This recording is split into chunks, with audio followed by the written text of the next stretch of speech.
Hello friends and welcome back to more of ARK Extinction. I decided to finally do a couple of OSDs, been having a bit of fun with it, although it has been a bit stressful due to the whole, being able to damage the OSD thing. That's been an absolutely big struggle to do anything, to have, any fun with this whatsoever. And so I decided, friends, you know what? Screw it. I'm actually going to go ahead and set things to PvE mode. Now that is arguably maybe cheating, but then again these are designed for group play. And I have done these OSDs in a group before on PvP setting, and my god, they challenging, but they are so fun. Whereas, I've been trying to do it for a couple hours now this evening, just trying to have a bit of fun, just trying to do some OSDs. Oh my god, it is so horrible, especially the nerf to breath attacks around them. The fact that if you attack any animal with a breath attack around the OSD, they're immune. Oh my god, it is so horrible if you are solo PvP like I am. Well, PvP is in PvP setting, of course, not actually, player versus player. So, sod it. You know what, guys? Screw it. I'm finally gonna have fun my way. And thus, here we are. This is technically my third attempt of a yellow. The first one was the very silly mech and Rex attempt back when I first made the mech. I learnt my lesson that time. And I was actually doing a yellow just earlier, and it was going extraordinarily well. Except a lot of creatures kept getting stuck. Because I kept on getting stuck, it was like really bad how often it was happening. When I got to wave 4 out of 5, final wave left, and I had one more hostile remaining in the wave beforehand, so again, like 4 out of 5, one mob remaining, I decided to have a quick little AFK break. What a bad idea. Because when that happened, I kind of came back not only to the OSD gone, but also to my Giga mittens, on 50% HP. That was a bad idea. So here we are now for the third attempt, and hopefully this time actually gonna do it. Now, speaking of things not appearing, where the bloody hell is this one? We've got one mob remaining, and I think I can see it right there. Is that it? Or is that a corpse? No, it's just a corpse. Okay then. So, while doing these, I have learnt two very important lessons, which I really think that may benefit some of you guys as well. Now, the first thing is, obviously, the whole deal with bloody creatures getting stuck in places. We all know that horribly well. The Scouts and the Snow Owl does make it a lot easier to find them. But on top of that, just setting the view distance down to minimum, as you can see here, really does expose a lot of ground. Because you can see, I can still see dinosaurs from a distance away, so that's perfectly fine. I just can't, actually, what is that? Is that a, oh, it's a dead stego, okay. That corpse cell is really confusing me. Anyway. Yes, as you can see, I can still see, like, all the creatures. I just can't see the structures and the terrain. Makes it a lot easier to spot things. And, oh god, if you have, like, higher harvesting rates, just do yourself a favour and set your dino harvesting rate. Oh, it's a Spino. Wow. Set your dino harvesting and your regular harvesting rates down to basically just 1. And then bump up your, your player harvesting. You'll get so much less lag. I was getting an atrocious amount of lag. It was terrible, and all it was harvesting. Even when I disabled, dino harvesting on the Giga, I was still getting so much lag because it was still registering as that many, resources were meant to be harvested. It wasn't being ignored, I just didn't get it. So, yeah, if you want to farm OSDs like nice and efficiently, or in my case, relaxingly, this is actually really relaxing right now. Hence why I decided, I'm gonna go record it. Yeah. View distance down to minimum and set harvesting really low. Otherwise, this is actually just really nice and chill. Like, it's funny how big of a difference it makes from between, the OSD takes damage. That was really that's a majestic Pteranodon. Yes, the difference of having this, taking damage was so stressful. Like, you're constantly going back and forth. Heaven forbid you're on a big creature like a Giga. Down to, it being immune, and it is so chill. Like, I could do this for hours. I've actually been doing it for a while now. Listening to a podcast, sitting back, having fun. Not quite getting the benefit of the loot, because like I said, I went AFK and screwed it up. That was such a stupid idea. Oh dear. But the benefit is, though, is that, gotta look on the bright side here. Now that I've done that, I'm back on and I'm back playing, I actually can record it, which means I'll be able to record the first time doing yellow and therefore the reaction to the loot. Because I have done yellows in the sub-servers, but that's a long time ago. And that was in groups, I never started one before. Which means I never got to see like the full yield of loot for myself. So this should be quite cool. I'm expecting to get like a decent amount, you know, hopefully. I did also do I'm not sure what difficulty it was, but I did do a element vein as well earlier. It had 50,000 HP, so I think that's a yellow equivalent, I'm not sure. And again, that was just, with the friendly damage turned off, it was just so chill. I mean, it's a bit stressful in the Giga. So yeah, again, another pro tip here. Gigas get stuck a lot. In an element vein run, they get stuck so much, and because they get stuck a lot, they also get very glitchy. Now that was not so fun, but I got a lot of element for it, considering it was my, you know, the first element vein of that difficulty I'd ever done. In fact, I think even in the server, I can't actually remember. It was the first one I'd done like that. And I did lose like a fair amount of the veins, but it actually went really well, considering I got like an easily 2k element. Oh, it was lush. I've started to run low on elements as well, so I was really happy about that. Where are the last two? So like I said, I've got my render distance set really low. The Pteranodon here could very well easily be one of them. Level 12 probably was one of them. There's a stego over there. Was that stego always there? I can't remember. But it is attacking the RG right next to the thing, so I think that one might be responsible. Let's go ahead and nom. Oh, there's a Dillo right there, which I wouldn't have been able to see if if the rocks and everything were there in the way. Let me see. Was that all of them?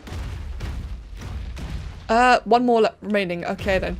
Now this, of course, you know, does take away a little bit from the whole chill factor, but hey, it could be a lot worse. I could be dealing damage to it every time I walk by it. That would suck. There's a rock drake right there. There's two of them. Huh. Let's just nom you. And let's just nom you. Poor rock drakes. I feel so sorry for them. Like, I know with the corruption, like, you know, since it's so nice and chill, we have time to talk and think. It's funny really with the corruption how like it specifically states that it's kind of like eating through the creature's, you know, organs and such, like their skulls, it eats through it. It's so sad looking at rock drakes and how they lack all their feathers. Like, how can they glide? They can't. They just look bold and pathetic, and it looks really sad. Like, drakes in particular are the most obvious like sufferers, but then when you look at ones like Rexes and Gigas, their entire skulls are like actually hollow. It's really depressing to look at. But hey, on that note, now we have the mutator setting in Structures Plus, now we get to appreciate all that up close. Yay! I got no idea why, but it just transitioned, and I'm not gonna complain. This honestly is just so much more chill. Oh, that's Rex's part of the thing. No, they're not, are they? No, they're not. Okay, I was gonna say, Rex's for a yellow, that's quite uncommon. If even possible, I can't remember. I'm really looking forward to doing a red. I actually think that this Giga here, Mittens, could probably handle a red. I'm damn well happy to try it. I really am, and if it goes wrong, I have a clone available, it's fine. So good, so good. For those wondering, I got Mittens from the island. One of my, you know, long last, I managed to get a second 180 eventually. I think it was like after the season, I can't even remember anymore. So that pair have been very useful for actually finally yielding me imprinted Gigas. See, like all of this, normally I'd be panicking. Normally this would be really stressful to see. Nope. Chomp chomp. Chompy chomp chomp. You could argue it's cheating, technically, like playing in PvE mode and, you know, you're not taking damage, technically a bit of a cop-out. But at the same time, I just want to have fun. I've been so, like, focused on, you know, being legit, being really, you know, gotta do things the right way, gotta do it official, even though I'm playing on a semi-modded server. It makes no sense when you think about it. I've been so focused on all that. Nah, sit back and chomp, chomp, chomp. I could do this for ages. How far left have we got now? We've got 3 more hostiles and 3 out of 5 of the waves. Now, can I see anything kind of like stuck? I can see a Dillo all the way over there that might be stuck. That Stego could very well potentially be a part of it as well. Let's have a bit of a close-up then. So it could be on a rock. It's not. Okay, I think it's a random one then. Oh, I see one Dillo all the way over there. You can just see it charging in and it's just levitating, which means it should run over a rock. It really is handy. Like, these things may be so obvious, but at the same time, it's just easy to forget, isn't it? Especially as, you know, it's going to sound so egotistical. I've spent so much time, you know, playing with potato graphics. I'm so used to playing potato graphic games that now that I finally have, you know, this awesome game and an awesome computer that I can actually appreciate in HD, I kind of forget about the little obvious things like, you know, render distance. Actually really helpful to tweak. Right, let's see if I can find the last one then and get to the next stage. One more left. Cool. Aha! Okay then. Random transition, best transition. Gotta love the ones where they just change themselves for you, eh? So good. Right then. Wave 4 out of 5 million, 45,600 durability remaining. That I am more than happy with. Here comes the Pteranodons and a whole wave of stuff over there. Oh, and right behind me. Hello. What's quite fun actually is that during the Element Vein one, I was had a bunch of wyverns involved. That was really fun to see.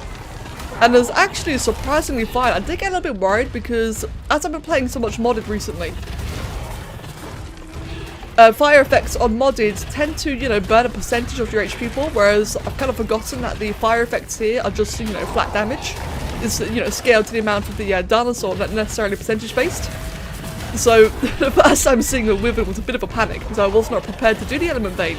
So I didn't have any healers or anything, you know, obvious like that. So I just came in with the Giga. So doing that was fun. But when it turned out that the wyverns there were perfectly fine and just, you know, easily killable. So chill. I almost wish I had a, what do you call it, a Dermis tool. That'd be cool. That'd be really awesome to get all these different Dermises and such. Then again, if I was going to worry about Dermises, I'd much rather get a Tech Trike. They look so damn cool, like really. Oh, you actually kind of getting a bit low on HP there. Oh no, you're just flashing and being dramatic. You are currently on 44k, wave 5 out of 5. Honestly, this has just been, like, I know I keep on saying it, but this has been so chill. Oh, hello. Well, now I really do wish I had a Dermis. Wait, do I have one anywhere? Did I come prepared? No. Oh, I do! Wow, okay, that high-pitched squeal. Right, kill it. Kill it quickly. And let's quickly grab that. Got it. Well then. How about that? We actually got an enraged trike Dermis thing. My god, I mixed up my words now. I was really not expecting that. Like, I didn't even know you get those ones from yellows. That must be like a really rare spawn. I know you get them a lot in purples. I don't actually have much experience with reds. On the sub-server, we did like I think we only did one purple together, or at least one that I was involved in. I've only done one purple on the sub-server. That was with 4 other players, and oh my god, the amount of, you know, tech trikes, it was insane. I think at one point we had about 5 trikes spawn in one wave. It was absolutely insanity. And so fun. Like, really, like, that's on the archive account, and people want to see that. It's like the absolute carnage.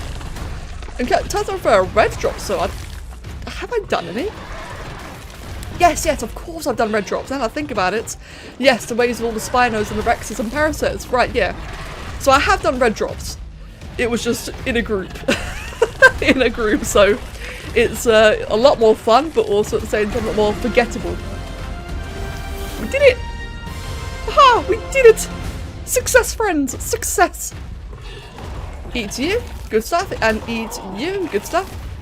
So then, what is the loot from our very first yellow? Let's go ahead and check it out. Now, I will say, full disclosure, I wasn't actually sure which setting, you know, allowed for the drops to not take damage. I did eventually put the game into single player mode, which actually did award me 10 levels. So I am sorry. I am all of a sudden, you know, 135 now, therefore I can make these, and you know what? I'm abusing them.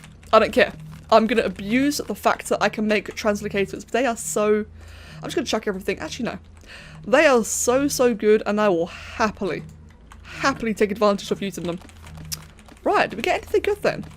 Got a bunch of apprentice stuff. Got some journeymen, some... Oh, Jesus, that scared me. I have to be quick in case another one spawns on top of me. That would suck. Grab all of that, put all that away, put all the work there, and that, and that. There we go. Let's just quickly chuck all that white. You can see it all there. So in the end, I got loads of cryopods, a bunch of flak stuff, a bunch of riot, and some element dust, some polymer, some menting paste. That's all good. And I can chuck all of that to the main base. Done. I love it. I love it so much. That's going to make like just farming in general so easy. Bit of a hassle, you know, bring the tech generators with you, but when you can place both items just flat on the ground and not worrying about structures, my god, like, this is the kind of playstyle that I like. You know, I've kind of gotten a little bit fed up with the map, as I think a lot of you have figured out by now. I've got a bit fed up. So little conveniences like this, yes, I will happily abuse them. Right then guys, I'm going to carry on farming then.